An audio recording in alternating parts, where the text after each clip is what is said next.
수 없는 년, 꼴도 보기 싫으니 당장 나가.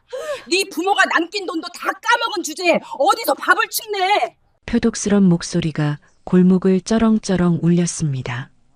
엄동설한 얇은 외투 하나 걸친 소녀가 짐짝처럼 내던져졌지요. 하지만 그 여자는 꿈에도 몰랐을 겁니다. 지금 저 골목 끝에서 대한민국을 움직이는 거대한 호랑이가 피눈물을 흘리며 달려오고 있다는 사실을 말입니다. 이바구 시작 전에 구독과 좋아요 부탁드리며 끝까지 함께 해주세요. 살을 애는 칼바람이 부는 2월의 어느 날이었습니다. 다 낡아빠진 운동화조차 제대로 신지 못한 채 서윤이는 차가운 시멘트 바닥에 나뒹굴었습니다. 무릎이 깨져 피가 배어 나오는데도 아이는 울음조차 터뜨리지 못했습니다. 너무 기가 막히고 너무 서러우면 눈물도 말라버리는 법이니까요. 고모 잘못했어요. 한 번만 봐주세요. 갈 데가 없어요. 서윤이가 파랗게 언 입술을 달달 떨며 빌었습니다. 하지만 고모라는 작자는 사람이 아니었습니다. 짐승만도 못한 그 여자는 서윤이가 덮고 자던 얇은 담요마저 밖으로 집어 던지며 소금을 뿌려댔습니다. 재수가 없으려니 별. 너 오늘부터 내 눈에 띄면 다리 몽둥이를 분질러 놓을 줄 알아.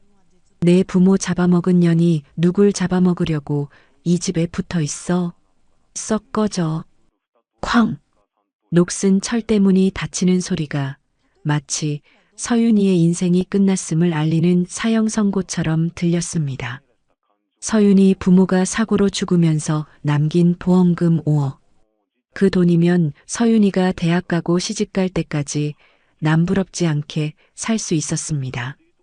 그런데 저 고모라는 여자가 후견인 노릇을 하겠답시고 그 돈을 도박으로 모조리 날려먹은 겁니다. 돈이 있을 땐 조카님 하더니 통장 잔고가 바닥나자마자 한겨울에 쓰레기 버리듯 아이를 내치다니요. 하늘도 무심했습니다. 하지만 하늘은 보고 있었습니다. 바로 그 시각 서울 한복판 제 집무실에서 저는 제 인생을 뒤흔들 종이 한 장을 손에 쥐고 있었습니다. 이게 뭐냐? 내 놈이 나를 속여? 평생을 철의 여인으로 살아온 제 손이 사시나무 떨듯 떨렸습니다. 비서실장 금고 깊숙한 곳에서 발견한 그것, 바로 죽은 제 딸의 가족관계 증명서였습니다. 그 종이 위 잔열 안에 선명하게 찍혀 있는 이름 3글자. 한서윤. 제 눈에서 뚝 하고 굵은 눈물이 떨어져 서류를 적셨습니다. 심장이 뜯겨나가는 것 같았습니다. 내 딸이 가난한 놈하고 살겠다고 집 나간 그 불쌍한 내 새끼가 핏줄을 남겨두고 갔단 말인가. 그런데 내 눈과 귀가 되어준다던 비서실장이 감히 내 손녀를 죽은 사람 취급하며 10년을 속였단 말입니까? 회장님, 그게 아니오라. 부사장님께서 시키시는 대로. 비서실장이 무릎을 꿇고 변명을 하려던 찰나 저는 책상 위에 있던 벼루를 집어 던졌습니다. 벽에 부딪혀 박살난 벼루처럼 제 이성도 그 순간 산산조각이 났습니다. 닥쳐. 당장 차대. 내 손녀가 살아있다잖아. 내 핏줄이 어딘가에서 숨을 쉬고 있다잖아. 저는 수행원들이 외투를 챙길 새도 없이 맨몸으로 뛰쳐나갔습니다. 70평생 기업을 일구느라 가족도 딸도 외면했던 냉혈한, 딸이 그토록 힘들 때 모질게 외면했던 나쁜 어미. 그 죄책감이 가슴을 후벼 파는데 유일한 핏줄이 살아있다니요. 지금 당장 서윤이가 있는 곳으로 가. 신호 다 무시해. 1분이라도 늦으면 너희들 다 내 손에 죽을 줄 알아. 검은 세단 10여 대가 도심을 가로질러 달동네를 향해 미친 듯이 질주했습니다. 제발 살아만 있어 다오. 할미가 간다. 제발. 해가 뉘엿뉘엿 지고 골목에는 어둠이 깔리고 있었습니다. 도착하자마자 헤드라이트 불빛이 좁은 골목을 비췄습니다. 차 문을 열고 내리자마자 제 눈은 오직 한 곳, 쓰레기 더미 옆에 웅크리고 있는 작은 아이에게 고정되었습니다. 숨이 턱하고 멎는 줄 알았습니다. 저 얼굴, 저 눈매, 세상에 죽은 내 딸이 살아서 돌아온 것만 같았습니다. 그리고 아이의 목에 걸린 저 낡은 펜던트, 20년 전 딸의 생일날 마지막으로 선물했었던 바로 그 목걸이였습니다. 서윤아? 제 입술이 파르르 떨렸습니다. 수행원들이 넘어질까 부축하려 했지만 저는 그들의 손을 거칠게 뿌리쳤습니다. 그리고 그 더러운 흙바닥으로 뚜벅뚜벅 걸어갔습니다. 아이는 겁에 질려 뒷걸음질을 치더군요. 또 빚쟁이들이 온 줄 알았겠지요. 고모가 또 자기를 팔아넘기려는 줄 알았겠지요. 아이가 몸을 웅크리며 고개를 숙이자 제 가슴이 천갈래 만갈래로 찢어졌습니다. 금지옥염 내 새끼가 어쩌다 저런 꼴을 하고.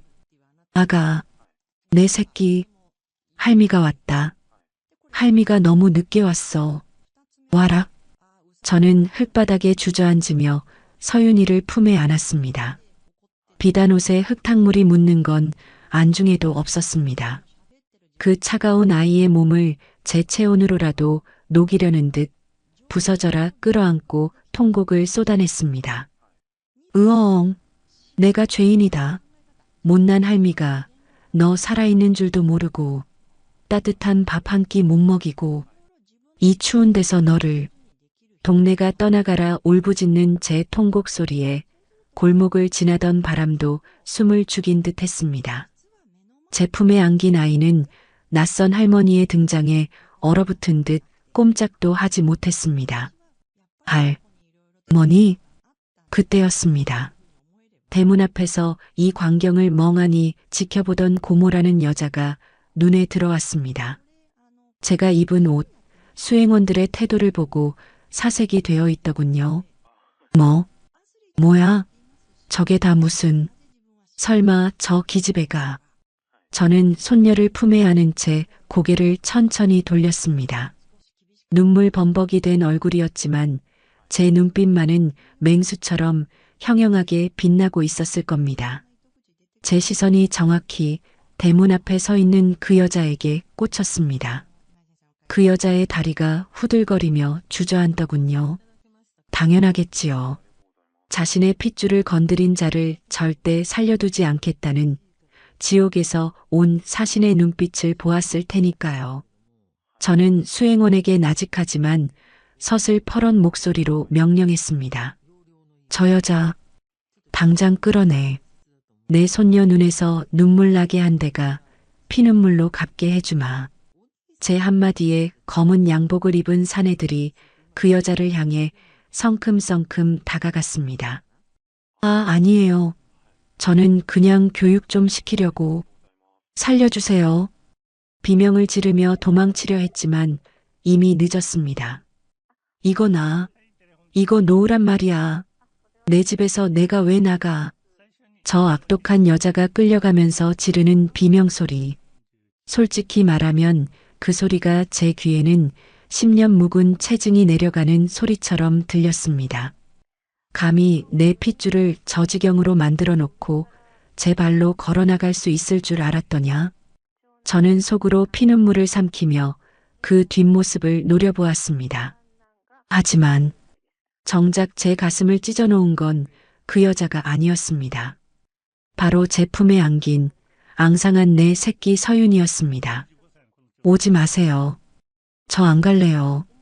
고모가 돈 떼먹은 거 제가 갚을게요. 제발 어디로 팔아넘기지 마세요. 하늘이시여. 이 아이는 지금 저를 구원자가 아니라 빚 대신 자신을 끌고 가려는 업자로 보고 있는 겁니다.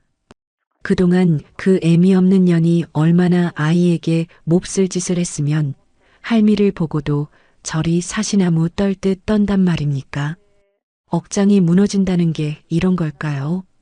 저는 그 더러운 흙바닥에 털썩 무릎을 꿇었습니다. 천하의 태성그룹 회장이 무릎을 꿇었다고 수군거려도 상관없었습니다. 지금 제게 중요한 건 오직 이 아이, 내 딸이 남긴 유일한 흔적뿐이었으니까요. 아가, 서윤아, 무서워하지 마라. 나는 빚쟁이가 아니다. 나는 내 엄마를 낳은 사람이다. 내 외할미란다. 왜? 할머니? 그래, 내 새끼. 늦게 와서 미안하다.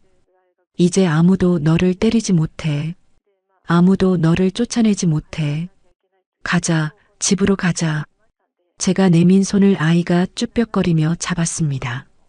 아이의 손이 어찌나 차가운지 제 심장까지 얼어붙는 것 같았습니다. 그 작은 손을 제 두 손으로 감싸쥐는 순간 긴장이 풀린 탓인지 아이가 스르르 제 품으로 쓰러지더군요. 서윤아, 병원으로, 아니 집으로 가. 주치에 당장 대기시키라고 해. 저는 미친 사람처럼 소리를 질렀습니다. 제 차 뒷좌석에 아이를 눕히고 정신없이 머리카락을 쓸어넘겼습니다. 10년입니다. 장장 10년을 이 늙은이가 눈이 멀고 귀가 멀어 내 새끼가 지옥에 있는 줄도 모르고 살았습니다. 차가 달리는 동안 저는 창밖을 보며 이를 갈았습니다. 지금쯤 회사에 있을 그놈들, 내 조카라는 탈을 쓴 부사장 놈과 내 그림자 노릇을 하던 비서실장, 놈들은 지금쯤 제가 손녀를 찾았다는 소식을 듣고 사색이 되어 있겠지요. 집에 도착해 아이를 침대에 눕혔습니다. 눈을 뜬 서윤이가 천장의 샹들리에를 보고 놀라 눈이 휘둥그레지더군요. 그 순진한 눈망울을 보니 또다시 목이 메어왔습니다. 여기가 어디예요? 내 집이다. 앞으로 내가 살 집이야. 배고프지? 밥부터 먹자. 상다리가 부러져라 차려낸 밥상을 앞에 두고도 아이는 숟가락을 들지 못했습니다. 눈치를 보며 쭈뼛거리는 꼴이 밥 한 숟가락 먹을 때마다 구박을 받았던 게 분명했습니다. 저 먹어도 돼요? 나중에 고모가 와서 밥값 내놓으라고 때리면 어떡해요. 그 말 한마디에 저는 밥숟가락을 내려놓고 입을 틀어막아야 했습니다. 옆에 있던 가사 도우미도 눈물을 훔치더군요. 아무도 널 때리지 않아. 다 먹어라. 맘껏 먹어. 허겁지겁 밥을 밀어넣는 아이를 보며 저는 맹세했습니다. 내 딸을 내치고 내 손녀를 저 지경으로 만든 세상 모든 것들을 가만두지 않겠다고. 하지만 진짜 지옥은 식사가 끝난 뒤였습니다. 씻기려고 아이의 옷을 벗긴 순간 저는 그 자리에 얼어붙고 말았습니다. 하얀 등과 팔다리에 시퍼렇게 든 멍 자국들. 어제 맞은 멍, 일주일 전에 맞은 멍, 그리고 담뱃불에 지져진 듯한 화상 흉터까지. 아이의 몸은 학대의 기록장이었습니다. 천하의 죽일년. 손이 부들부들 떨려서 아이의 등을 제대로 만질 수조차 없었습니다. 단순히 밥을 굶긴 게 아니었습니다. 그 고모라는 여자는 악마였습니다. 뜨거운 물수건으로 아이의 등을 닦아주며 저는 억눌린 목소리로 수행원을 불렀습니다. 당장 변호사 불러. 제 목소리가 지옥 불처럼 끓어올랐습니다. 내 손녀 몸에 난 상처 하나당 1년씩이다. 그 여자 감옥에서 살아서 나오게 하지 마라. 그리고 회사로 갈 준비해. 내 눈과 귀를 막았던 놈들부터 정리해야겠다. 서윤이의 상처를 씻어내는 물줄기. 하지만 그 물은 곧 태성그룹을 집어삼킬 피바람이 될 겁니다. 아침 공기가 유난히 차갑게 느껴졌습니다. 난방이 잘 되는 집인데도 제 손끝이 얼어붙은 것처럼 떨렸습니다. 신문이 식탁 위에 놓여 있었습니다. 누가 올려뒀는지 제목부터 제 눈을 찔렀습니다. 태성그룹 장 회장, 치매 초기 증상, 가짜 손녀 데려와 소동. 치매, 가짜. 그 두 글자가 제 심장을 송곳으로 찌르는 것 같았습니다. 저는 신문을 구기지도 못했습니다. 소리를 내면 서윤이가 들을까 봐요. 그 아이는 아직도 작은 소리에도 몸을 움츠립니다.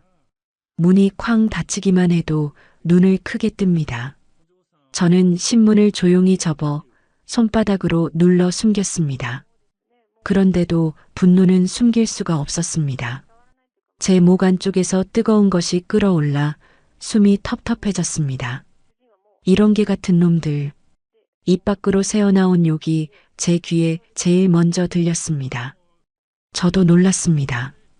평생 체면 하나로 살았던 제가 이렇게 날 것으로 무너지는 날이 올 줄은 몰랐습니다.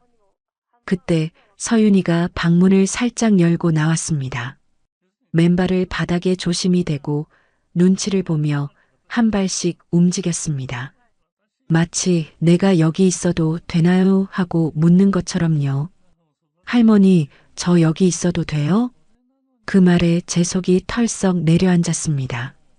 있어도 돼요라니. 이 집이 이제 내 집인데. 그럼 여기 내 집이다. 내가 어디 가겠니? 저는 일부러 목소리를 부드럽게 눌렀습니다.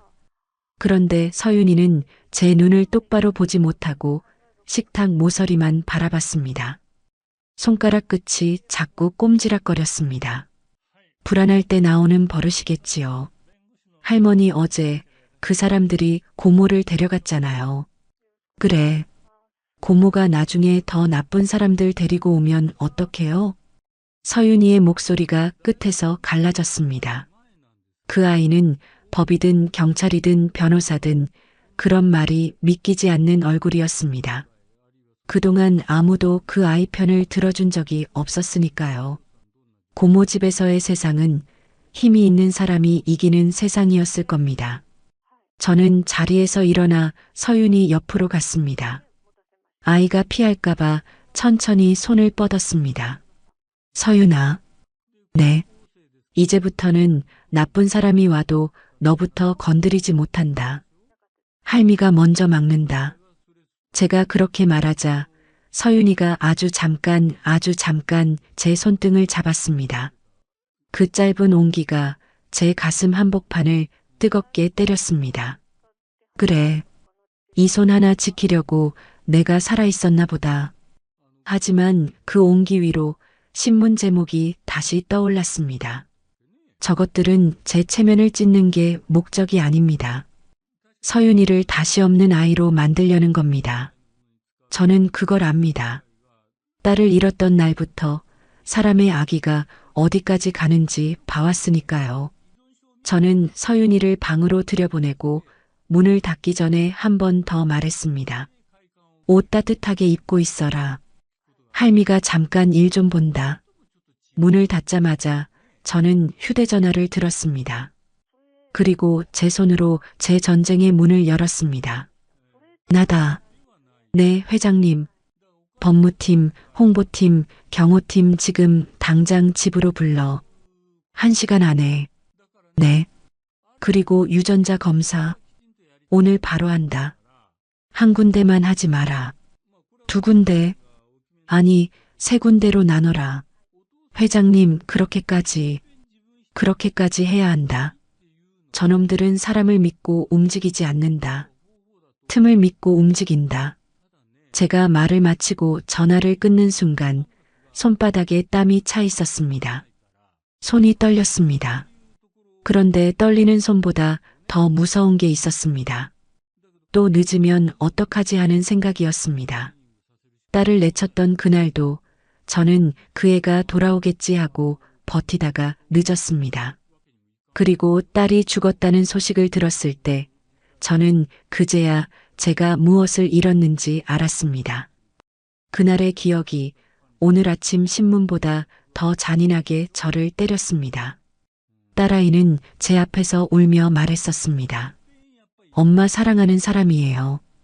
가난해도 내가 같이 살고 싶은 사람이에요. 저는 차갑게 웃고 손을 내저었습니다. 가난은 병보다 더 무섭다. 너는 내 딸이다. 그런 선택은 허락 못한다.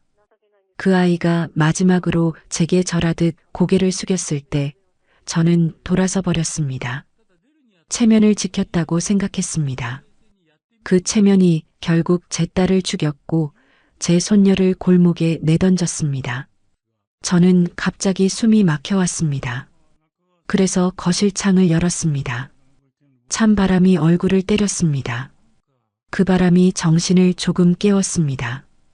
회한으로만 살면 또 늦는다. 오늘은 움직여야 한다. 1시간도 안 되어 사람들이 들어찼습니다. 법무팀장이 먼저 말했습니다. 회장님, 기사 유포 경로를 추적했습니다. 익명 제보로 시작됐고 몇 군데 온라인 매체가 받았었습니다. 홍보팀장이 뒤를 이었습니다. 주요 포인트는 2가지입니다. 치매와 가짜 손녀입니다. 둘 다 회장님 판단력을 공격해 경영권을 흔들려는 의도로 보입니다. 저는 고개를 끄덕였습니다. 머리로는 이미 알고 있었지만 입으로 확인되니 분노가 더 선명해졌습니다. 대응은 간단하다. 제가 말했습니다. 서윤이가 진짜라는 걸 세상 앞에 보이면 된다. 그리고 저들이 조작한 흔적을 꺼내면 된다. 법무팀장이 조심스럽게 물었습니다. 회장님, 손녀분의 신원 자료는 확보되셨습니까? 가족관계 증명서. 그건 출발입니다. 결정타는 검사 결과와 그동안 은폐한 자들의 증거입니다. 저는 고개를 들었습니다. 증거는 내가 꺼내겠다. 사람은 너희가 붙여라. 돈은 걱정하지 마라. 그때 경호팀장이 보고했습니다. 회장님, 부사장 측에서 이미 움직입니다. 회장님 주치의 쪽에도 탐문이 들어갔습니다. 누가? 비서실장 라인입니다. 순간 제 눈앞이 번쩍했습니다. 저놈들이 제가 검사부터 할 거란 걸 알고 검사기관에 손을 뻗겠다는 뜻입니다. 그러니까 더더욱 여러 군데가 필요합니다. 저는 짧게 명령했습니다. 검사는 지금 출발한다. 서윤이 동선은 절대 세지 않게 해. 차도 바꿔 타고 병원도 나눠서. 회의가 끝나자마자 저는 서윤이를 불렀습니다. 아이 눈에 긴장이 또 살아났습니다. 또 어디로 끌려가는 건가 하는 얼굴이었습니다. 저는 아이 앞에 무릎을 굽히고 손을 잡았습니다. 서윤아, 할미랑 병원에 잠깐 다녀오자. 병원 왜요? 저 아픈 데 없는데. 아픈 데 있어서 가는 게 아니다. 할미가 너를 지키려고 가는 거다. 지키려고. 그래. 너를 가짜라 하는 사람들이 있다. 할미가 그 사람들 입을 닫게 하려면 내가 내 핏줄이라는 걸 딱 보여줘야 한다. 서윤이는 한참을 말이 없었습니다. 그러다 아주 작은 목소리로 물었습니다. 그럼 저 또 버려지진 않아요? 그 한마디가 제 가슴을 갈랐습니다. 저는 순간적으로 대답이 늦었습니다. 버린 사람이 저였으니까요. 딸을, 그리고 손녀를. 저는 아이의 손을 더 꼭 잡았습니다. 버리는 건 할미가 제일 잘못한 일이다. 저는 숨을 골랐습니다. 다시는 안 한다. 내가 먼저 내 손을 놓아도 할미는 안 놓는다. 서윤이의 눈이 붉어졌습니다. 눈물이 맺혔습니다. 그 아이는 고개를 끄덕였지만 그 끄덕임이 믿음인지 체념인지 저는 아직 모릅니다. 차 안에서 서윤이는 목에 걸린 목걸이를 만지작거렸습니다. 그 낡은 펜던트, 제 딸에게 줬던 그것. 저는 그 목걸이를 볼 때마다 딸을 내치던 제 손이 떠오릅니다. 그 목걸이 엄마가 남긴 거예요. 서윤이가 말했습니다. 그래, 엄마가 절대 풀지 말라고 했어요. 왜? 서윤이는 잠깐 망설이다가 말했습니다. 엄마가 안에 뭐가 있다고 그런데 저는 열어본 적이 없어요. 무서워서요. 제 심장이 덜컥 내려앉았습니다. 안에 뭐가 있다고? 저는 서윤이의 목걸이를 조심히 바라봤습니다. 낡은 금속의 틈새, 아주 미세하게 벌어진 선. 딸아이가 왜 절대 풀지 말라 했을까요? 혹시 그 안에 내가 몰랐던 단서가 들어있는 걸까요? 서윤아. 네. 할미가 한 번만 아주 조심히 봐도 되겠니? 내가 싫으면 안 한다. 서윤이가 제 눈을 한번 올려다보더니 고개를 끄덕였습니다. 할머니가 가져가요.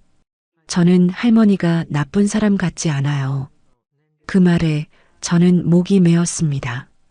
나쁜 사람 같지 않다니. 내가 딸에게는 세상에서 제일 나쁜 사람이었는데. 병원에 도착하자 저는 서윤이를 제 옆에 붙였습니다. 절대 혼자 두지 않았습니다. 체열을 하는 순간 서윤이는 깜짝 놀라 팔을 빼려 했습니다. 아야, 괜찮다. 금방 끝난다. 제가 아이의 다른 손을 잡고 손바닥을 쓰다듬자 서윤이는 숨을 꾹 참았습니다. 그 작은 참음이 제 가슴을 더 아프게 했습니다. 검사가 끝난 뒤 저는 병원 로비에서 바로 전화를 받았습니다. 수행원의 목소리가 바짝 말라 있었습니다. 회장님, 방금 제보가 들어왔습니다. 말해. 부사장 측 사람이 검사기관 쪽을 돌아다니며 검사 결과 빨리 알려달라고 돈을 들이밀었다는 말이 있습니다. 어느 기관? 첫 번째로 예약했던 곳입니다. 거긴 취소했지? 네. 회장님 지시대로 분산했습니다. 저는 짧게 웃었습니다. 웃음이 아니라 이를 드러낸 숨이었습니다.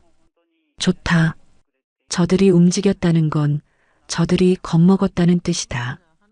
그날 밤 저는 서윤이를 재우고 제 방으로 돌아와 그 목걸이를 손바닥 위에 올려두었습니다. 딸아이가 남긴 마지막 금지가 지금 제 앞에서 떨고 있었습니다. 저는 손을 씻고 천으로 펜던트를 감싼 뒤 아주 조심히 틈을 벌렸습니다. 딸의 숨결을 건드리는 것 같아서 손끝에 힘이 들어가지 않았습니다. 딱 작은 소리가 났습니다.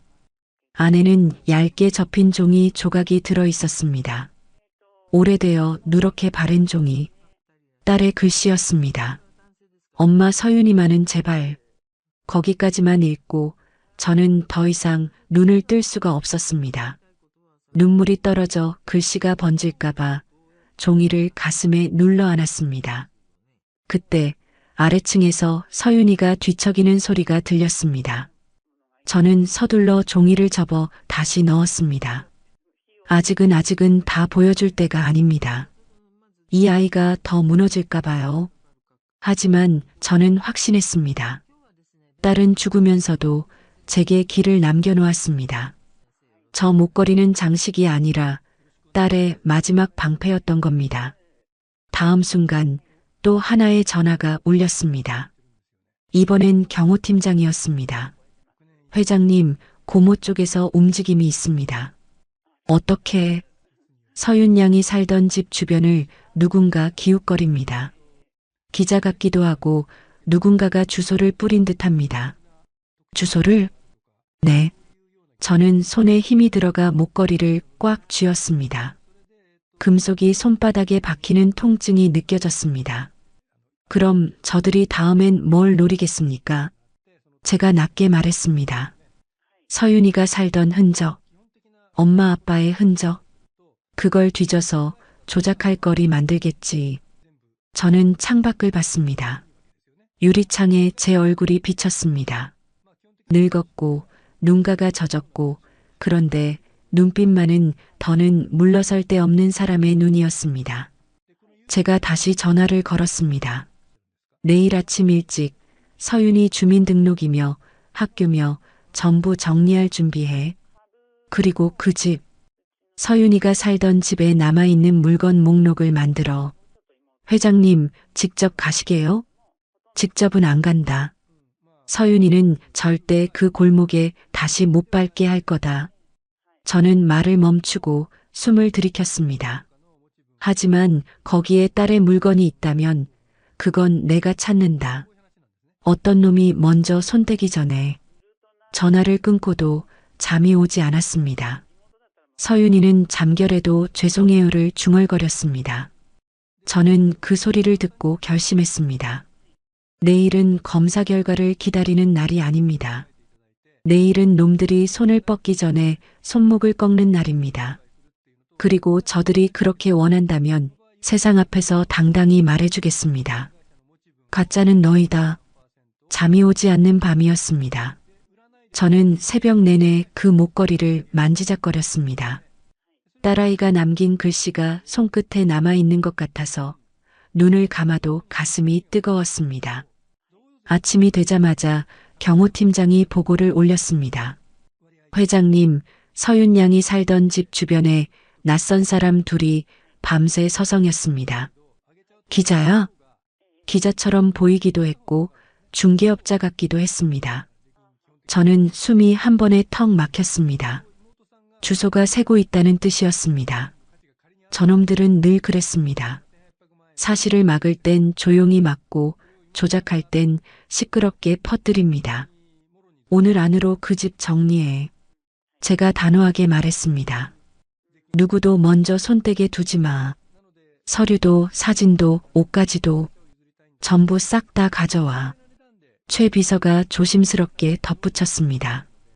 회장님, 서윤 양은 집 위치를 아직 알게 하지 마. 제가 말을 잘랐습니다. 그 골목은 그 아이한테 지옥이야. 다시 밟게 하면 안 돼. 그때 위층에서 뭔가 떨어지는 소리가 났습니다. 서윤이가 놀라 허둥대는 소리였습니다. 저는 급히 올라갔습니다. 서윤이는 옷장 문을 열어둔 채 안쪽을 뒤지고 있었습니다. 얼굴이 하얗게 질려 있더군요. 서윤아, 무슨 일이니? 아니에요. 그냥 꿈을 꿨어요. 무슨 꿈? 서윤이는 입술을 깨물었습니다. 엄마가요 꿈에서 자꾸 울면서 제 방바닥을 가리켰어요. 저는 아이의 떨리는 어깨를 감싸쥐었습니다. 방바닥이라니? 서윤이가 울먹이며 말했습니다. 일기장이요. 엄마 유품이라 고모가 알면 버릴까봐 제가 제 방 장판 밑에 숨겨뒀거든요. 근데 쫓겨날 때 너무 정신이 없어서 그걸 못 챙겨 나왔어요. 서윤이의 눈동자가 불안하게 흔들렸습니다. 할머니, 꿈자리가 너무 사나워요. 고모가 그 방을 뒤지면 어떡해요? 그거 없어지면 저는 엄마 얼굴도 기억 안 난단 말이에요. 그 말을 듣는 순간 제 가슴이 철렁했습니다. 일기장, 딸의 마지막 흔적, 그리고 꿈이 주는 불길한 예감. 저놈들이 증거를 없애려고 서윤이가 살던 곳을 뒤진다면 그 일기장이 제일 먼저 타겟이 될 겁니다. 서윤아, 저는 아이 손을 잡았습니다. 그건 할미가 찾아주마. 사람을 보낼 테니 너는 여기 있어야 해. 알겠지? 하지만 서윤이가 망설였습니다. 정확한 위치는 저밖에 몰라요. 그리고 엄마가 꿈에서 너무 서럽게 울어서 제가 가야 할 것 같아요. 그 한마디에 저는 입이 막혔습니다. 이 아이에게 엄마의 일기장은 단순한 물건이 아니라 자신의 영혼 반쪽이나 다름없었습니다. 할미가 약속할게. 무사히 가져다 주마. 너 혼자 가면 절대 안 된다. 알겠니? 서윤이는 고개를 끄덕였지만 그 눈빛의 어린 절박함을 저는 놓쳤습니다. 그게 제 실수였습니다. 점심 무렵이었습니다. 집안이 잠깐 조용해졌습니다. 저는 법무팀과 통화하며 고모 쪽 고소 절차를 확인하고 있었습니다. 그런데 도우미 아주머니가 사색이 되어 달려왔습니다.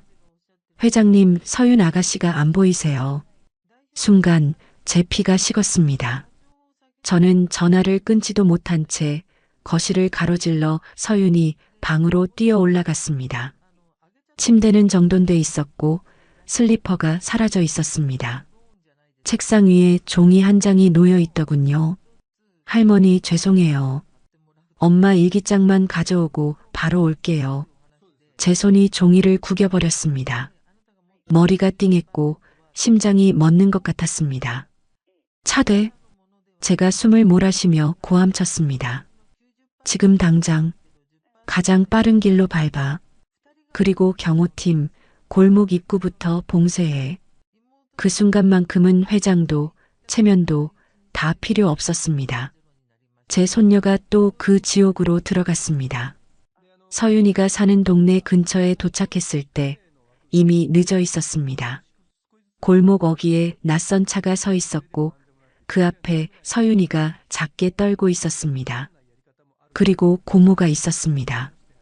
고모 옆엔 정장 차림 남자 둘, 서류 가방을 든 중개업자 같은 놈이 있었습니다. 야, 서류에 도장만 찍으면 끝이야. 고모가 씩 웃으며 말했습니다. 어차피 내 명의로 된 것도 아니잖아. 내 아빠가 죽을 때 남긴 거 내가 처리하는 게 맞지. 서윤이가 울먹이며 고모의 팔을 붙잡았습니다. 집은 팔아도 돼요. 제발 제 방에 한 번만 들어가게 해주세요. 뭐? 거길 내가 왜 들어가? 두고 온 게 있단 말이에요. 그거만 가지고 바로 나올게요. 네, 고모. 서윤이가 애원했지만 고모는 코웃음을 쳤습니다. 웃기고 있네. 내가 숨겨둔 쌈짓돈이라도 챙기러 왔냐? 어림없어.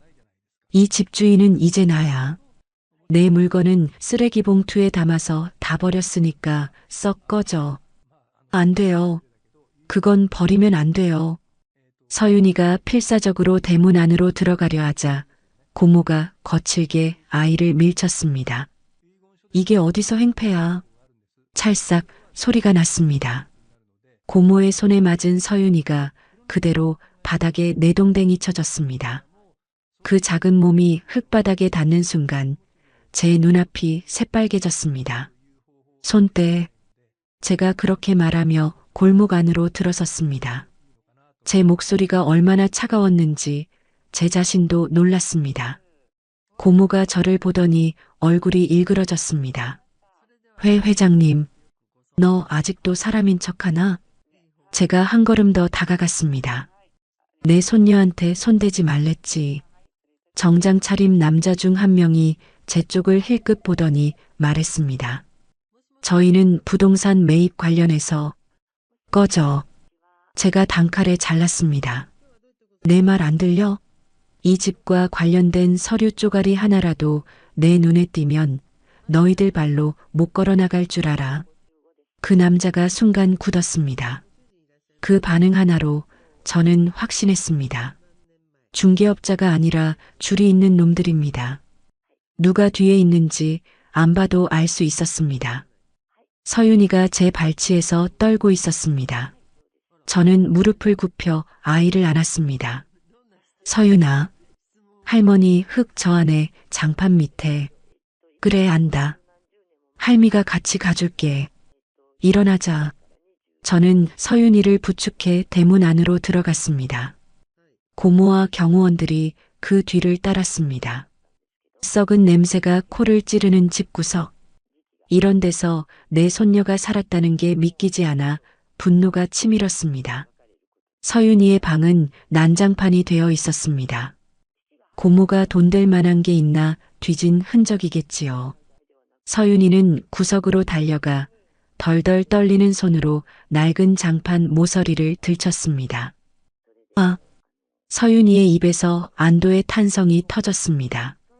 다행히 고모가 바닥까지는 뒤지지 않은 모양입니다. 나무판 틈새, 먼지 구덩이 속에 낡은 공책 한 권이 고스란히 놓여 있었습니다. 서윤이가 그 공책을 품에 꼭 안았습니다. 마치 세상 전부를 되찾은 듯한 얼굴이었습니다. 그걸 본 고모가 뒤에서 기가 차다는 듯 비아냥거렸습니다.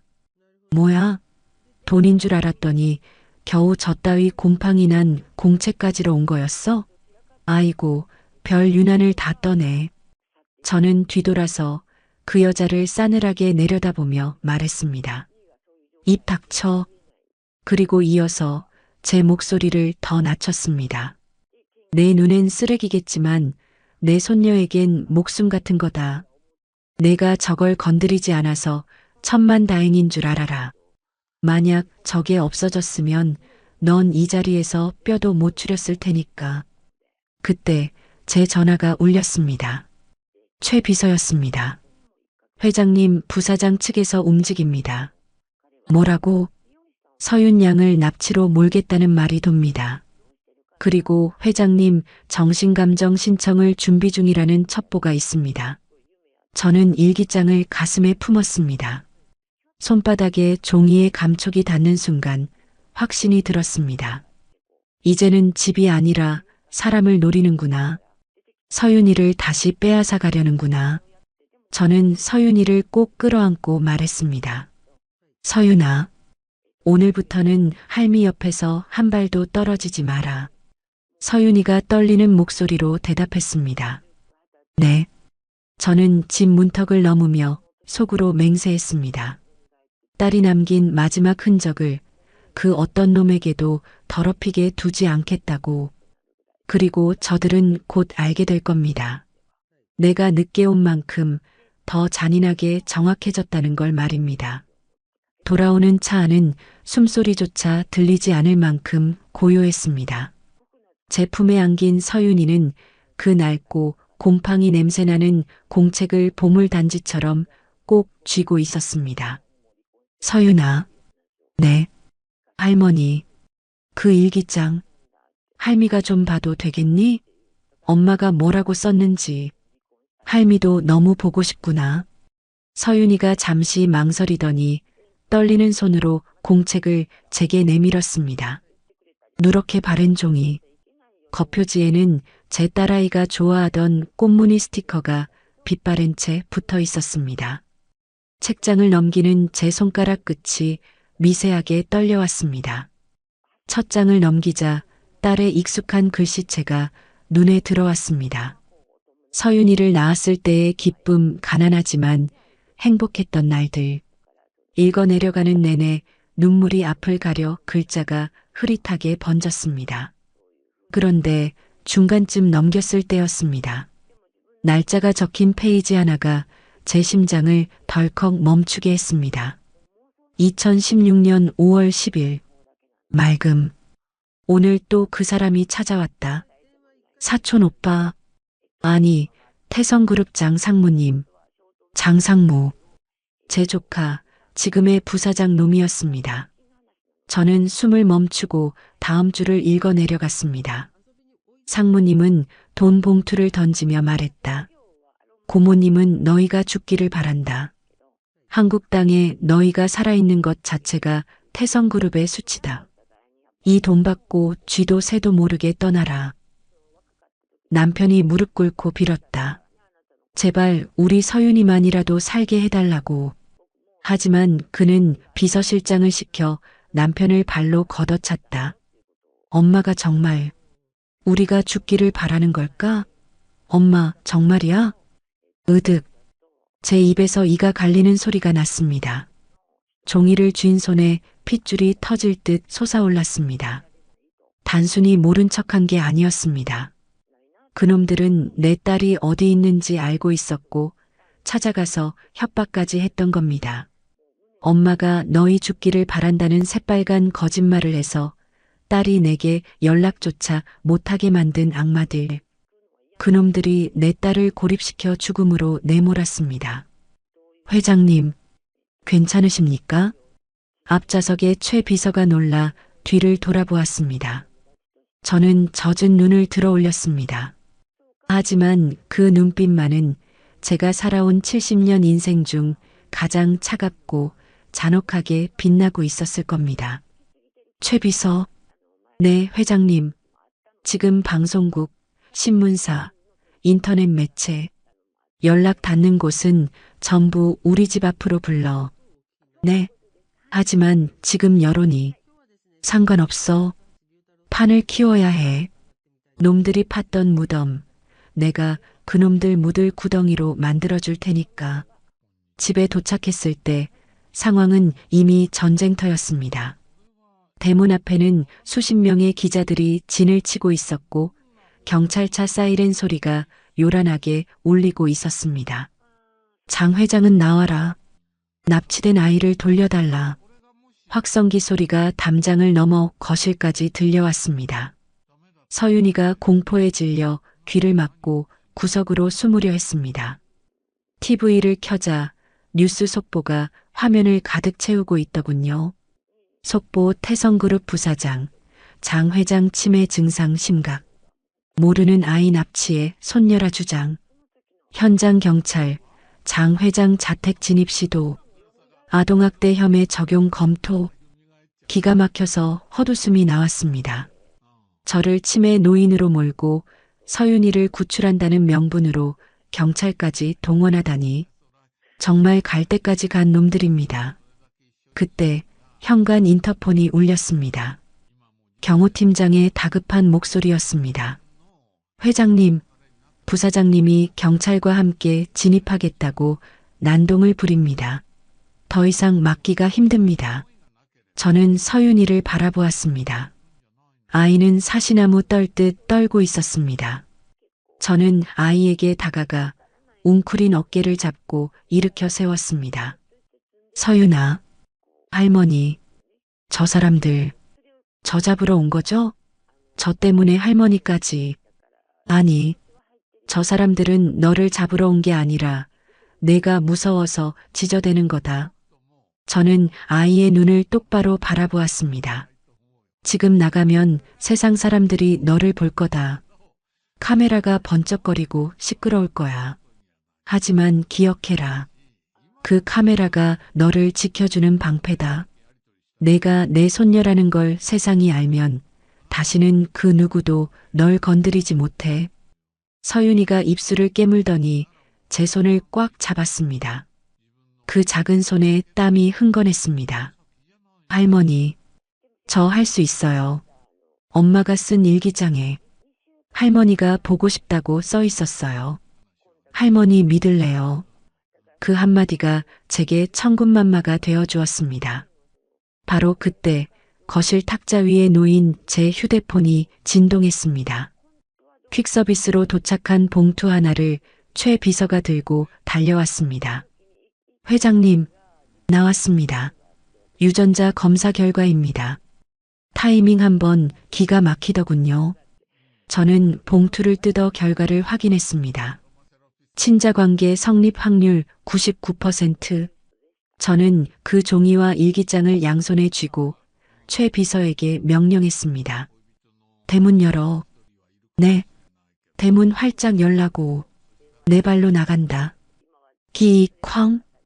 육중한 철대문이 열리자 수백 개의 플래시가 눈을 멀게 할 듯 터졌습니다.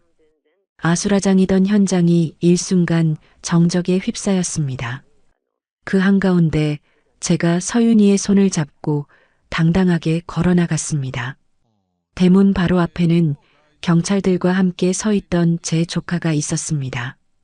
그는 저를 보더니 가소롭다는 듯 연기를 시작하더군요. 고모님, 제발 정신 좀 차리세요. 모르는 아이를 데려다가 이게 무슨 짓입니까? 아이가 얼마나 놀랐겠어요. 그는 카메라를 의식하며 슬픈 표정을 짓더니 서윤이에게 손을 뻗었습니다. 아가, 이리 온. 많이 무서웠지? 아저씨가 집에 데려다 줄게. 서윤이가 제 뒤로 숨자 기자들이 웅성거렸습니다. 정말 납치인가 봐. 아이가 겁먹었어. 조카놈은 승기를 잡았다는 듯 경찰에게 눈짓을 보냈습니다. 경위님, 보시다시피 치매가 심각하십니다. 당장 아이를 격리하고 회장님을 병원으로. 조용? 제 목소리는 크지 않았지만 마이크를 댄 것처럼 좌중을 압도했습니다. 저는 천천히 아주 또렷하게 말을 이었습니다. 자네, 연기가 많이 늘었어. 회사 경영보다 연기에 소질이 있는 줄 몰랐네. 고모님, 지금 무슨 말씀을. 저는 손에 들고 있던 서류 한 장을 높이 들어 올렸습니다. 이게 보이는가? 방금 도착한 유전자 검사 결과지야. 이 아이와 나 장미희의 유전자가 99.999% 일치한다는 증명서다. 순간 부사장의 얼굴이 흑빛으로 변했습니다. 카메라 셔터 소리가 미친 듯이 빨라졌습니다. 이럴 리가. 그럴 리가 없어. 조작이야. 저건 조작된 겁니다. 여러분. 그가 발악하며 소리쳤습니다. 저는 차갑게 웃으며 다른 손에 들고 있던 낡은 공책을 펼쳤습니다. 그래. 그럼 이것도 조작일까? 저는 일기장의 한 페이지를 펼쳐 기자들 앞에서 소리내어 읽기 시작했습니다. 2016년 5월 10일 태성그룹 장 상무가 찾아와 돈 봉투를 던지며 협박했다. 고모가 너희 죽기를 바란다고 했다. 기자들의 웅성거림이 경악의 비명으로 바뀌었습니다. 부사장은 마치 귀신이라도 본 듯 뒷걸음질을 쳤습니다.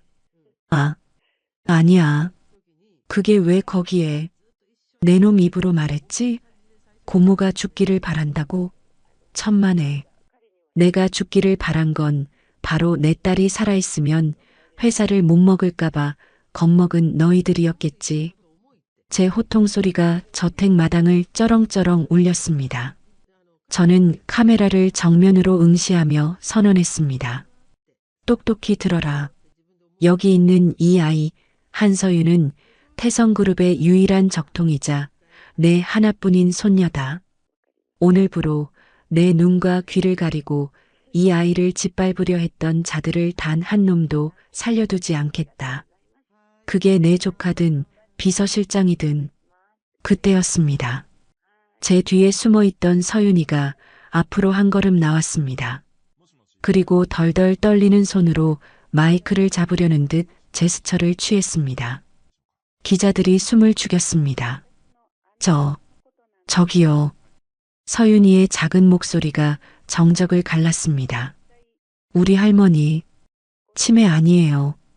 그리고 저 아저씨가 예전에 우리 집에 와서 아빠 때리는 거 저 봤어요. 끝났습니다. 서윤이의 그 한마디로 부사장의 모든 시나리오는 산산조각이 났습니다. 경찰들의 시선이 제가 아닌 부사장에게로 향하기 시작했습니다. 이거 놓으라고. 내가 누군지 알아? 나 태성그룹 부사장이야. 대문 앞은 그야말로 아수라장이었습니다. 방금 전까지만 해도 제 치매를 걱정하는 척하며 서윤이를 데려가려던 장 부사장. 그 거만한 낯작은 온데간데였고 경찰들에게 양팔이 꺾인 채 질질 끌려가는 꼴이라니. 카메라 플래시가 번개처럼 터질 때마다 그의 일그러진 얼굴이 적나라하게 드러났습니다. 고모님, 제가 잘못했습니다. 한 번만 살려주십시오. 저놈들이, 밑에 놈들이 시켜서 한 겁니다. 마지막 순간까지 남 탓. 정말이지 태성그룹의 핏줄이라는 게 부끄러울 지경이었습니다.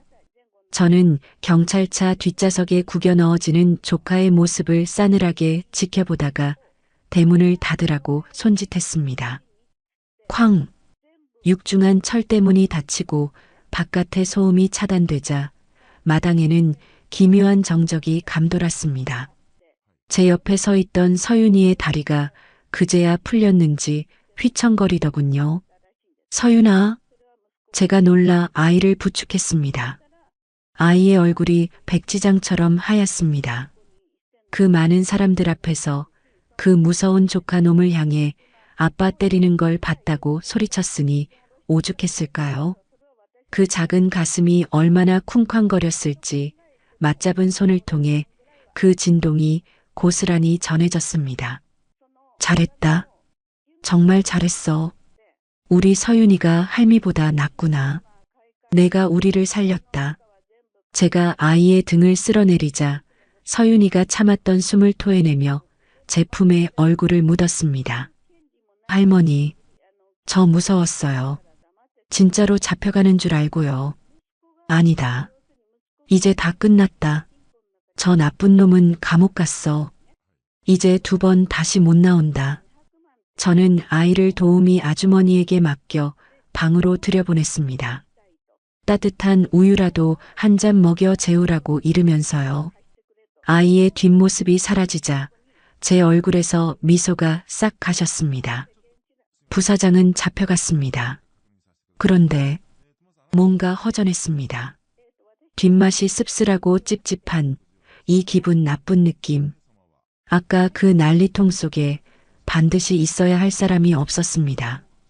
비서실장, 제 그림자처럼 붙어 다니던 그자가 결정적인 순간에 보이지 않았습니다. 설마 도망친 건가? 아니요. 그럴 위인이 아닙니다. 30년을 제 밑에서 굴르며 태성의 안방 살림을 도맡았던 놈입니다. 부사장이 멍청한 사냥개라면 비서실장은 소리 없이 독을 품은 뱀입니다. 뱀은 함부로 도망치지 않습니다. 더 큰 먹이를 노릴 때만 몸을 숨기는 법이지요. 저는 지친 몸을 이끌고 서재로 들어갔습니다. 어두컴컴한 서재. 불을 켜려던 제 손이 허공에서 멈칫했습니다. 책상 앞 어둠 속에 누군가가 앉아 있었습니다. 회장님, 늦으셨습니다. 익숙한 실루엣. 비서실장이었습니다. 그는 마치 아무 일도 없었던 사람처럼 천천히 일어나 제게 고개를 숙였습니다. 김 실장, 자네가 왜 여기 있나? 제가 짐짓 놀란 척 묻자 그가 책상 위에 놓인 두툼한 서류 가방을 손으로 톡톡 두드렸습니다. 회장님을 위해 선물을 준비하느라 좀 늦었습니다. 밖이 많이 시끄러웠지요? 부사장이 결국 제 무덤을 팠군요. 그의 목소리는 너무나 태연했습니다. 방금 잡혀간 사람이 자신의 주인이 아니었던 것처럼 철저하게 타인처럼 말하더군요. 선물? 네. 부사장이 그동안 횡령한 비자금 장부 그리고 차명으로 빼돌린 주식 양도증서들입니다. 이거면 부사장은 평생 감옥에서 썩을 겁니다. 그가 가방을 열어 서류 뭉치를 제 앞으로 밀어놓았습니다. 저는 그 서류들을 내려다보았습니다. 확실히 부사장의 목줄을 끊어놓을 결정적인 증거들이었습니다. 이걸 왜 그가 가지고 있었을까요? 답은 뻔합니다. 부사장을 협박해서 뜯어먹으려 했거나 지금처럼 부사장이 무너질 때 저에게 바치고 살아남으려 했거나 전형적인 꼬리 자르기였습니다. 몸통인 자신이 살기 위해 썩은 꼬리인 부사장을 잘라내 저에게 던져주는 겁니다. 그래서 이걸 나한테 주는 이유가 뭐지? 제가 서재 의자에 앉으며 차갑게 물었습니다. 비서실장이 비릿한 미소를 지으며 다가왔습니다. 회장님, 저는 지난 10년 동안 부사장의 협박에 시달려왔습니다. 부사장이 회장님 눈을 가리라고 시켰고 저는 어쩔 수 없이 따랐을 뿐입니다.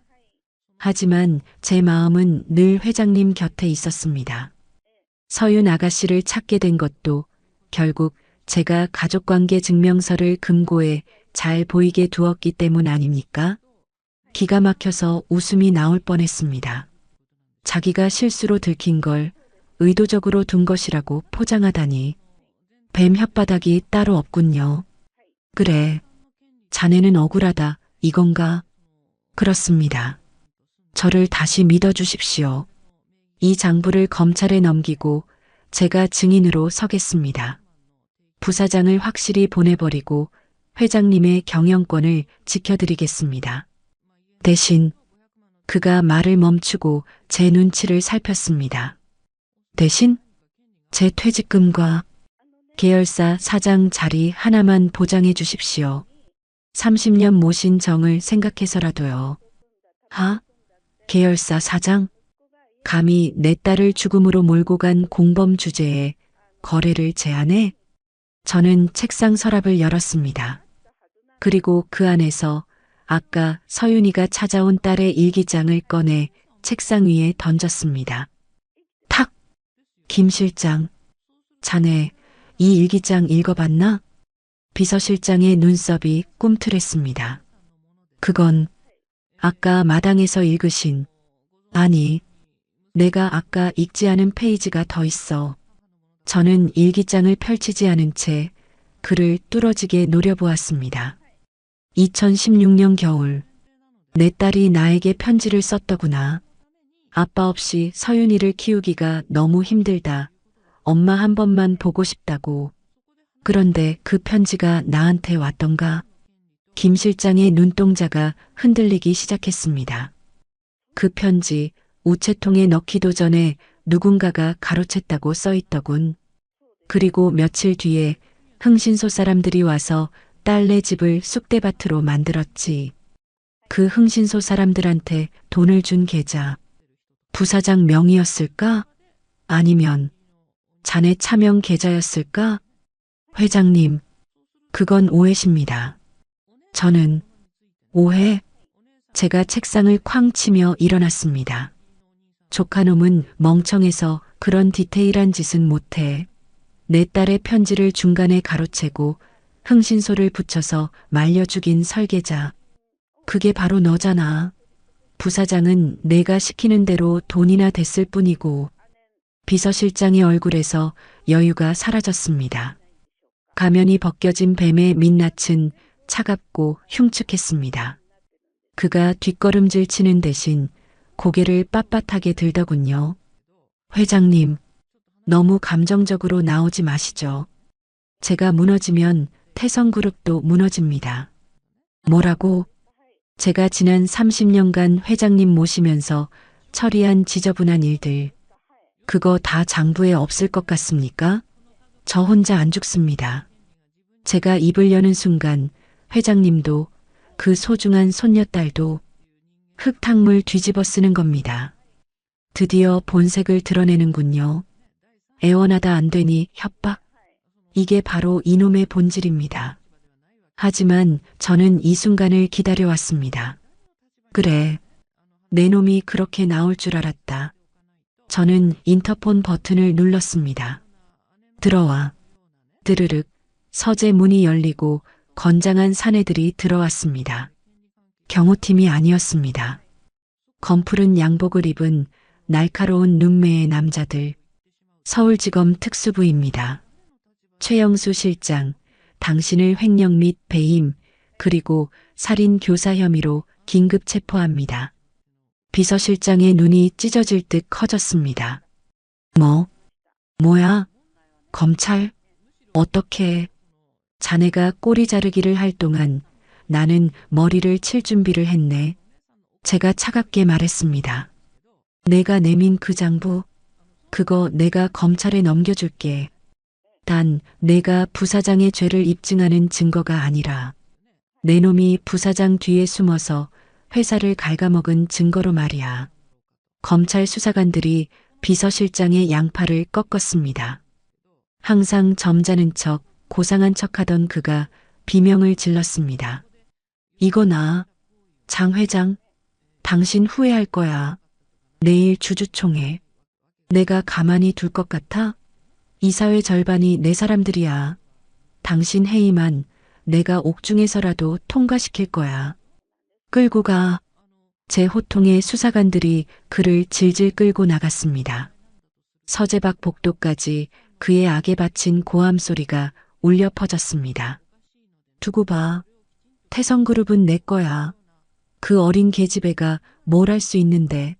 장미, 너는 끝났어. 소리가 멀어지고 다시 서재에 정적이 찾아왔습니다. 하지만 제 심장은 멈추지 않고 뛰었습니다. 비서실장의 마지막 말. 이사회 절반이 내 사람이라는 말. 그건 단순한 협박이 아닐 겁니다. 그놈은 감옥에 가면서도 지뢰를 심어 놓았습니다. 내일 열릴 임시 주주총회. 거기서 저를 회장직에서 해임시키고 서윤이의 상속권을 박탈하려는 계획이 이미 세팅되어 있을 겁니다. 책상 위에 덩그러니 놓인 딸의 일기장. 저는 그 일기장을 쓰다듬으며 중얼거렸습니다. 그래, 어디 한번 해보자. 감옥에 있는 내 놈이 이기나, 내 새끼 지키려는 이 늙은이가 이기나. 저는 비서실 직통 전화를 들었습니다. 내일 주주총회 준비해. 그리고 서윤이에게 맞는 정장 한 벌 준비시켜. 내일은 서윤이가 주주들 앞에 서는 날이다. 전쟁은 아직 끝나지 않았습니다. 진짜 승부는 내일 그 탐욕스러운 늙은이들이 모인 회의장에서 결판날 겁니다. 다음 날 아침 태성그룹 본사 대회의실은 숨막히는 긴장감에 휩싸여 있었습니다. 원래대로라면 정기 주주총회였겠지만 오늘은 분위기가 달랐습니다. 어젯밤 긴급 체포된 부사장과 비서실장의 빈자리, 그리고 그 자리를 메우려는 듯 험악한 표정의 이사들이 저마다 수군거리고 있었습니다. 장 회장, 정말 치매라던데? 어제 뉴스 봤잖아. 손녀라고 데려온 애도 가짜라며? 유전자 검사도 조작이라던데? 오늘 회의만 통과시켜야 해. 회사가 엉망이야. 김 비서실장이 심어놓은 독버섯들이었습니다. 그놈은 감옥에서도 끈질기게 저를 물어뜯고 있었습니다. 이사회의 절반 이상이 이미 매수된 상태. 제가 회의장에 들어서는 순간 그들은 하이에나처럼 달려들 준비를 하고 있었습니다. 회장님, 준비되셨습니까? 대기실에서 경호팀장이 조심스럽게 물었습니다. 저는 거울을 보았습니다. 백발을 단정하게 빗어넘기고 가장 아끼는 짙은 남색 정장을 입은 제 모습. 늙었지만 아직 쓰러지지 않았다는 걸 보여줘야 했습니다. 그리고 제 옆에는 난생 처음 맞춤 정장을 입은 서윤이가 서 있었습니다. 서윤아. 네. 할머니. 몸에 딱 맞는 검은색 정장. 헐렁한 티셔츠에 운동화를 신었던 그 초라한 소녀는 온데간데 없었습니다. 머리를 단정하게 묶고 화장기 없는 얼굴로 서 있는 아이는 놀랍도록 제 젊은 시절을 닮아 있었습니다. 하지만 아이의 손은 여전히 덜덜 떨리고 있었습니다. 무섭니까? 네. 저기 높은 분들이 엄청 많다면서요. 저 같은 게 가서 뭘 할 수 있을까요? 저는 아이의 어깨를 잡고 돌려 세웠습니다. 서윤아, 저들은 높은 사람이 아니다. 그냥 돈 냄새를 맡고 모여든 장사꾼들일 뿐이야. 내가 고개를 숙이면 저들은 너를 얕본다. 하지만 내가 고개를 들고 내 엄마가 겪은 일을, 내가 겪은 일을 당당하게 말하면 저들은 꼼짝 못해. 진실만큼 무서운 건 없으니까. 진실. 그래. 할미 믿지? 할미가 내 뒤에 서 있을게. 가자. 기익. 육중한 회의장 문이 열렸습니다. 수백 개의 눈동자가 일제히 저희를 향해 꽂혔습니다. 웅성거림이 멈추고 정막이 흘렀습니다. 제가 단상으로 걸어가는 동안 또각또각 구두 굽소리만이 회의장을 채웠습니다. 단상에 오르자마자 비서실장의 측근인 김 전무가 벌떡 일어났습니다. 회장님, 지금 이게 무슨 상황입니까? 부사장님과 실장님이 구속되다니요. 이건 회장님의 독단적인. 앉아. 제 목소리는 낮았지만 마이크를 통해 회의장 구석구석을 찔렀습니다. 범죄자가 구속된 게 무슨 문제지? 횡령, 배임, 살인교사. 증거는 차고 넘쳐. 그 증거라는 게 회장님이 조작하신 거 아닙니까? 그리고 옆에 그 아이. 어제 뉴스에서 본 그 가짜 손녀 아닙니까?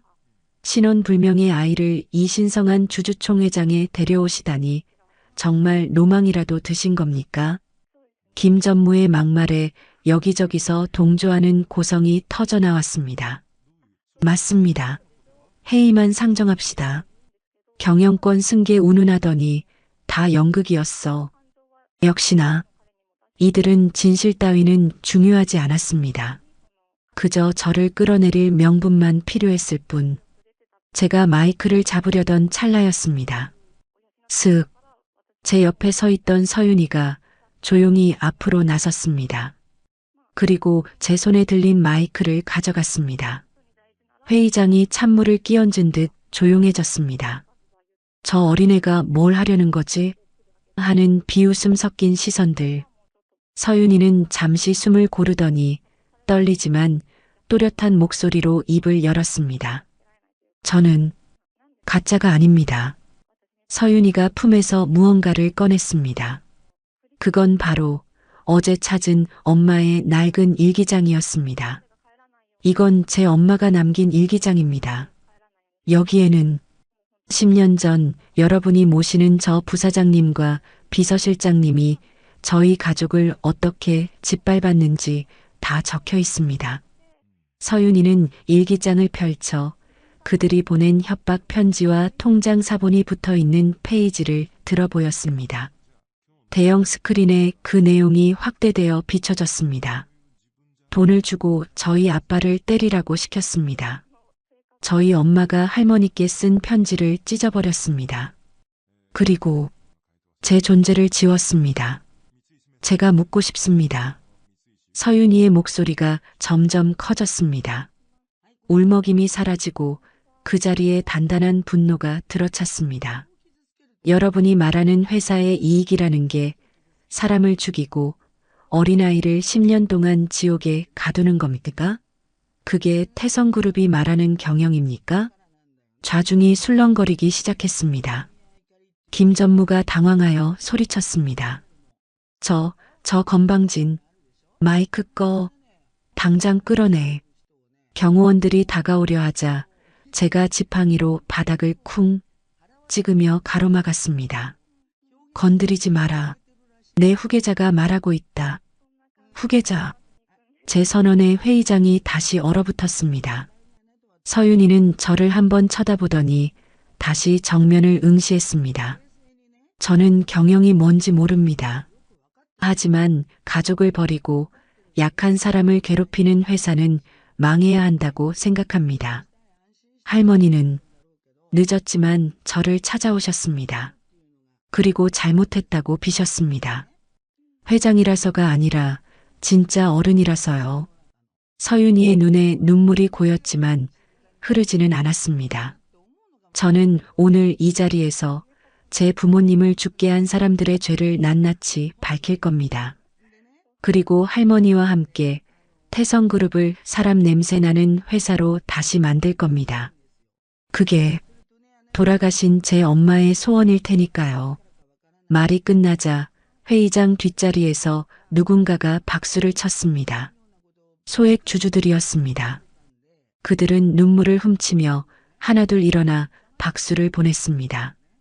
이어서 중립을 지키던 이사들 그리고 비서실장에게 약점을 잡혀 어쩔 수 없이 따르던 임원들까지 박수 소리는 삽시간에 회의장을 가득 채우는 함성이 되었습니다. 김 전무와 반대파 이사들은 얼굴이 불그락푸르락해져서 슬금슬금 뒷문으로 도망치듯 빠져나갔습니다. 게임 끝. 완벽한 승리였습니다. 주주총회가 끝나고 텅 빈 회의장. 서윤이는 그제야 다리가 풀렸는지 의자에 주저앉았습니다. 할머니, 저 잘한 거 맞죠? 심장이 터지는 줄 알았어요. 잘했다. 정말 잘했어. 저는 서윤이를 꼭 안아주었습니다. 제 70년 인생에서 가장 자랑스러운 순간이었습니다. 태성그룹을 세운 날보다 매출 100조를 달성한 날보다 오늘 내 손녀가 제 몫을 해낸 오늘이 가장 기뻤습니다. 서윤아, 네. 이제 집에 가자. 가서 따뜻한 밥 먹자. 네. 저 배고파요. 갈비찜 해주세요. 그래, 갈비찜도 하고 잡채도 하고 다 해주마. 저희는 서로의 손을 꼭 잡고 회의장을 나섰습니다. 창밖에는 맑은 햇살이 눈부시게 쏟아지고 있었습니다. 긴 겨울이 가고 드디어 봄이 온 것 같았습니다. 이제 남은 건 하나뿐입니다. 모든 죄인들이 죗값을 치르는 걸 지켜보는 것. 그리고 20년 전 떠나보낸 내 딸 미희에게 못다한 인사를 하는 것. 창밖에는 어느새 벚꽃이 눈처럼 흩날리고 있었습니다. 그 지독했던 추위가 영원할 것 같더니 기어이 봄은 오고야 말더군요. 서윤이를 처음 만났던 그날 살을 애는 칼바람이 불던 골목길이 이제는 아득한 옛날 일처럼 느껴집니다. TV 뉴스에서는 앵커의 목소리가 흘러나오고 있었습니다. 태성그룹 경영권 분쟁을 일으킨 장모전 부사장에게 징역 15년이 선고되었습니다. 또한 이를 사주하고 회사 돈을 횡령한 김모 비서실장에게는 징역 20년의 중형이. 저는 찻잔을 내려놓으며 피식 웃었습니다. 감옥에 갇힌 그놈들 꼴이 눈에 선했습니다. 서로 내 탓이라며 물고 뜯고 싸우다가 독방에 갇혀서야 땅을 치고 후회하고 있겠지요. 아, 그 고모라는 여자는 어떻게 됐냐고요? 아동학대와 횡령, 사기 혐의가 모두 인정되어 감옥에 들어갔습니다. 하루가 멀다고 제게 잘못했다, 살려달라 편지를 보내오지만 저는 뜯어보지도 않고 쓰레기통에 버립니다. 쓰레기는 쓰레기통에 들어가는 게 맞으니까요. 할머니, 식사하세요. 부엌에서 들려오는 맑은 목소리에 제 상념이 깨졌습니다.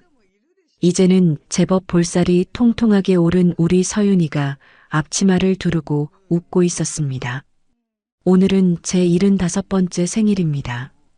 도우미 아주머니도 다 쉬게 하고 손수상을 차리겠다고 아침부터 달그락거리더니 제법 그럴듯한 냄새가 났습니다. 식탁 위에는 빗돌빼돌 썰린 호박전과 김이 모락모락 나는 미역국이 놓여 있었습니다. 간이 맞나 모르겠어요. 아주머니한테 배우긴 했는데. 서윤이가 눈치를 살피며 수저를 건넸습니다. 국물을 한 숟가락 떠서 입에 넣었습니다. 솔직히 말하면 좀 짰습니다. 그런데 목구멍으로 넘기는 순간 눈시울이 뜨거워지더군요. 20년 전 제 딸 미희가 제 생일마다 끓여주던 그 미역국 맛과 너무나 똑같았기 때문입니다. 할머니, 맛없어요? 아니, 아니다. 너무 맛있어서 눈물이 나는구나. 저는 국그릇을 비우고 서윤이의 손을 잡았습니다. 거칠고 트고 상처투성이었던 손이 이제는 보들보들해졌습니다. 이 손을 잡기 위해 나는 그토록 먼 길을 돌아왔나 봅니다. 서윤아, 네. 오늘 할미랑 어디 좀 같이 가자. 검은 세단은 부드럽게 달려 교회의 추모공원에 멈췄습니다. 따사로운 햇살이 비추는 양지 바른 곳. 그곳에 제 딸 미희와 제 사위 서윤이 아빠가 나란히 잠들어 있었습니다. 낙골당 유리창 너머 환하게 웃고 있는 부부의 사진이 보였습니다. 두 사람 사이에 어린 서윤이가 안겨있는 가족사진. 그토록 행복해 보이는 모습을 저는 20년 만에 처음으로 마주했습니다. 저는 지팡이를 내려놓고 차가운 유리에 손을 댔습니다. 미희야, 엄마 왔다. 그리고 그 옆 낯설지만 선한 인상의 사위 사진을 바라보았습니다. 그리고 이복의 김서방, 자네도 잘 있었나?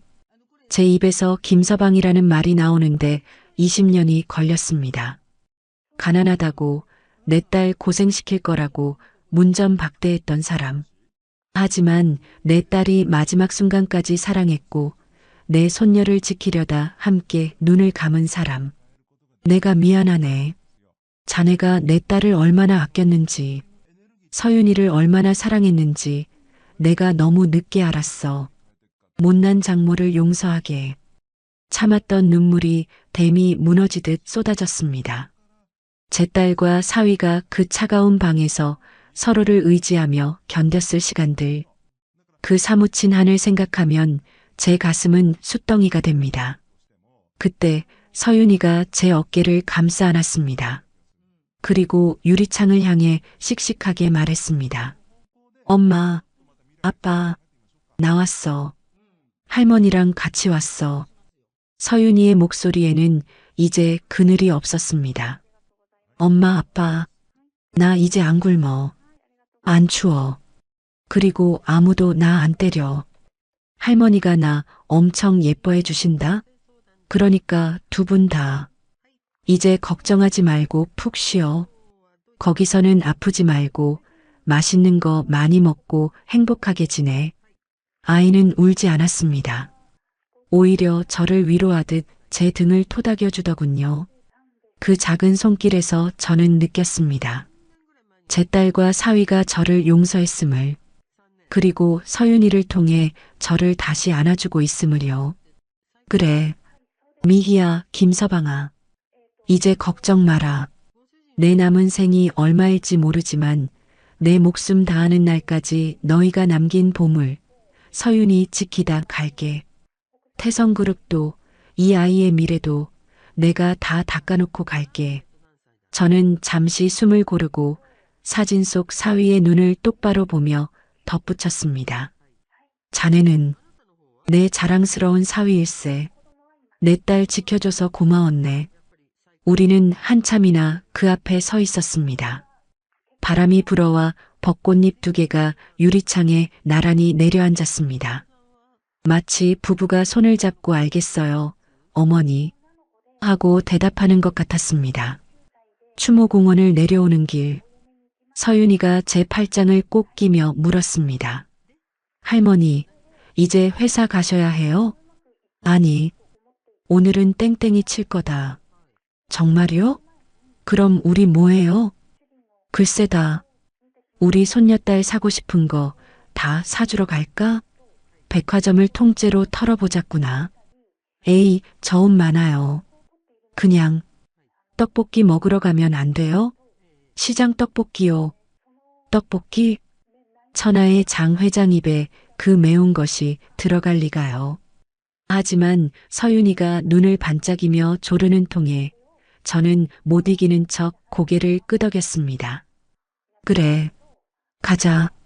내가 먹고 싶다면 독약인들 못 먹겠니? 서윤이가 까르르 웃으며 제 품에 파고들었습니다. 이 아이의 웃음소리가 제 노년의 유일한 음악입니다. 사람들은 저를 성공한 기업가라 부릅니다. 철의 여인이라 부릅니다. 하지만 다 부질없습니다. 돈도 명예도 핏줄의 온기 앞에서는 한낱 휴지 조각에 불과하더군요. 저는 너무 늦게 깨달았습니다. 하지만 하늘이 기회를 주어 이렇게 다시 봄을 맞이했습니다. 이제 저는 회장 장미희가 아니라 서윤이 할머니로 살다 갈 겁니다. 그거면 충분합니다.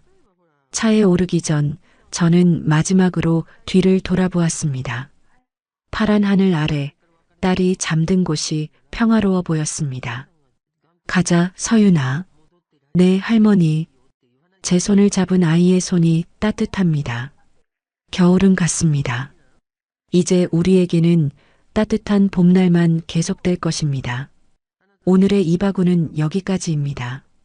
끝까지 함께 해주셔서 감사드리며 구독과 좋아요 눌러주시면 놀라운 인생 사연들을 누구보다 먼저 무료로 만나보실 수 있습니다.